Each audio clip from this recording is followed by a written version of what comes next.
और मेरे विचार से तो ये अत्यंत ही एक दुर्भाग्यपूर्ण निर्णय रहा है, जिसमें जो लोग जा रहे थे, और वैसे भी हम और आप इसकी चर्चा कर ही चुके हैं कि किस प्रकार से मौलाना आज़ाद और नेहरू जी ने मिलके कम से कम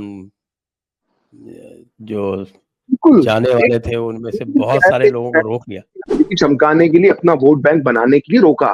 क्योंकि देखिए, मौलाना आजाद की आपने बात की, मौलाना आजाद की कोई लोकप्रियता नहीं थी भारतीय मुसलमानों में, उनको वो पोस्टर बॉय कहते थे जिन्ना, और मौलाना आजाद के गांधी ने कह दिया। मतलब इतना मौलाना आजाद के लिए इतनी शर्म की बात है कि गांधी ने दिल्ली की एक प्रार्थना सभा में सोहरावर्दी उनके पास बैठे थे, तो जब दिल्ली में दंगे हो रहे थे तो गांधी ने कहा कि कम से कम सोहरावर्दी की बात कलकत्ता का मुसलमान सुनता तो है, मौलाना आजाद का तो कोई दिल्ली के मुसलमानों पे असर नहीं है। तो बोला मैं कैसे दिल्ली में दंगे रोकूं? बोला कलकत्ता के दंगे में रोकने में इसलिए कामयाब हो गया कि सोहरावर्दी की बात मुसलमान सुन रहे थे और मैं सोहरावर्दी को समझा रहा था। बोला दिल्ली के दंगे कैसे रोकूं? मौलाना आजाद की बात सुनता ही नहीं दिल्ली का मुसलमान। तो इससे शर्मनाक क्या हो सकता है? लेकिन जब बंटवारा हो गया और भारत में रह गए मुसलमानों के पास जिन्ना, लियाकत अली और सोहरावर्दी जैसे नेता नहीं बचे, तो मौलाना आजाद को लगा कि अब मैं इस तबके का नेता बन सकता हूं।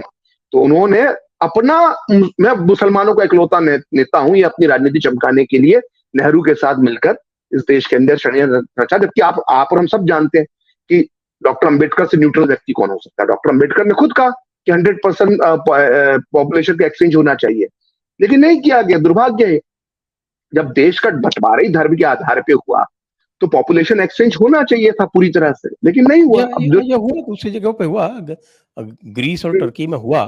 बिल्कुल, ग्रीस और टर्की बीच में उदाहरण डॉक्टर अंबेडकर ने अपनी पुस्तक में लिखा है कि किस तरह से सिस्टमेटिक तरीके से हुआ, कितनी जानें बच गई उसमें। देखिए, इसमें आप उसको हिंदू मुसलमान एंगल से भी ना देखिए, अगर बहुत सिस्टमेटिक तरीके से आबादी का बंटवारा सरकार के स्तर पर होता तो कम से कम जो दोनों तरफ के लोग मारे गए वो भी नहीं मारे जाते, उसमें कुछ कमी होती, वो इतनी बड़ी तादाद नहीं होती।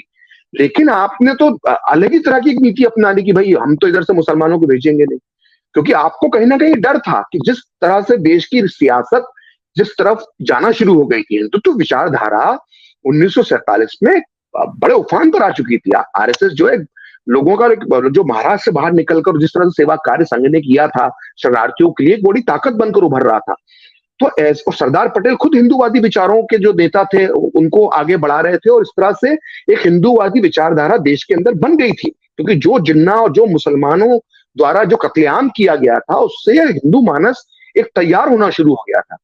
इसी से घबराकर कि भविष्य में नेहरू की जो राजनीति है वो पीछे ना चले जाए, इसलिए मुस्लिम तुष्टीकरण का एक चेहरा नकाब ओढ़कर और धर्मनिरपेक्षता का नकाब ओढ़कर भारत में मुसलमानों को रोका गया, जबकि होना यह चाहिए था कि पॉपुलेशन का एक्सचेंज होना चाहिए। इसमें एक और जो मौलाना आजाद के जो किस्से हैं उसमें ये भी है कि मौलाना आजाद ने मुस्लिम लीग के जितने भी यहाँ पीछे छूट गए थे उनको सबको कांग्रेस में शामिल करवाया। वो जो जी, वो 27 और 28 दिसंबर को जो लखनऊ कॉन्फ्रेंस हुई थी, वो कॉन्फ्रेंस क्या थी? उस लखनऊ कॉन्फ्रेंस में पूरे देश भर के मुसलमान इकट्ठा हुए, पूरे लखनऊ को सजाया गया, और गांधी की इच्छा से हुई थी वो 26 और 27 अगस्त दिसंबर 1947 की लखनऊ कॉन्फ्रेंस। पूरे देश भर के मुसलमान इकट्ठे हुए और उसमें उन्होंने, हैरत की बात है संजय जी, उसको लेकर बड़ा ही बवाल हुआ था उस दौर में, और उसमें उस समय पाकिस्तान ने हमला कर रखा था कश्मीर में, और मौलाना आजाद, सैयद महमूद जिन्होंने माफी मांगी थी अंग्रेजों से 1942 के आंदोलन के बाद, ये सब लोगों ने कोई कश्मीर पर चर्चा नहीं की, पाकिस्तान की बुराई नहीं की, पाकिस्तान के खिलाफ बयान नहीं दिया। और द स्टेट्समैन जो उस समय एक बड़ा अखबार हुआ करता था, उसने अपनी रिपोर्ट में लिखा कि ये आजाद भारत में भी जो मुसलमान रह गए हैं, इन्होंने जो लखनऊ कॉन्फ्रेंस की है उसमें ऐसी भाषा का इस्तेमाल किया है कि ना जाने ये और कितने पाकिस्तान बनाना चाहते हैं। और इसी वजह से सरदार पटेल इतने नाराज हो गए थे संजय जी कि वो जब 3 जनवरी को माफ कीजिएगा 6 जनवरी 1948 को लखनऊ पहुंचे, तो उन्होंने जो लखनऊ में भाषण दिया था वो ऐतिहासिक भाषण था। वो आप भी जानते हैं, उन्होंने कहा कि यही लखनऊ शहर है, यही लखनऊ के मुसलमान हैं जिन्होंने पाकिस्तान बनाया, और मुझे दुख है कि कुछ दिन पहले, जो हफ्ते भर पहले लखनऊ कॉन्फ्रेंस हुई है मुसलमानों की, उसमें एक भी शब्द पाकिस्तान के खिलाफ नहीं कहा। और इसी बात से नाराज होकर उन्होंने 3 जनवरी को कलकत्ता के मैदान में जो भाषण दिया था, बड़ा मशहूर भाषण है कि ये जो 3-4 करोड़ मुसलमान पाकिस्तान पड़े हुए हैं, एक रात में कैसे बदल गए। तो ये स्थिति थी मुस्लिम नेताओं की कि एक तो पहले बना के पाकिस्तान भेज दिया, जो भारत में रह गए मुस्लिम लीग का नेतृत्व अब्दुल कलाम आजाद के नेतृत्व में कांग्रेस के अंदर शामिल हो गया। वो तो